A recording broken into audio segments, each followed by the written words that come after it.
Let me start by saying the following is an actual documented near-death experience described in the book Light and Death by Dr. Michael Sabom. In 1991, Pam Reynolds' brain had zero electrical activity. Her body was 60 degrees. Blood was drained from her head during a complicated procedure to remove a giant aneurysm in which they used a technique called hypothermic cardiac arrest.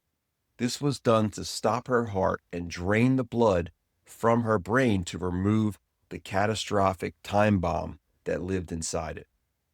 She was clinically dead. In an interview, she was asked, "Did you discuss your experience with others other than your doctor?"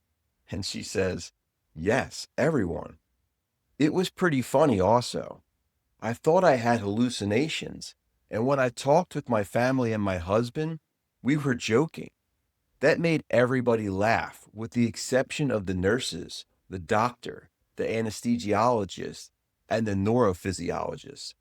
They didn't seem to find it funny, and they hardly dared to even look at me. In fact, they knew that I was not hallucinating, and this had indeed occurred. They had never heard of such things before. I thought maybe it was my imagination, that it was a dream, but they told me that this was not the case and what I saw really happened. She described the surgical tool they used on her skull. She said it looked like an electric toothbrush with interchangeable bits stored in a case. The tool she saw was the Midas Rex bone saw. She'd never seen one before. She heard the surgeon say, "Her arteries are too small." And one voice responded, "Use the other side." Both doctors confirmed that conversation happened exactly as she described it. Here's the strange part. Her eyes were taped shut. Earplugs were blasting 95 decibel clicks on one side and 40 decibel white noise on the other. This was done to monitor her brain stem with molded earplugs with tape that covered them to block out any additional sound. How do you explain seeing and hearing verified details when you are medically, measurably dead?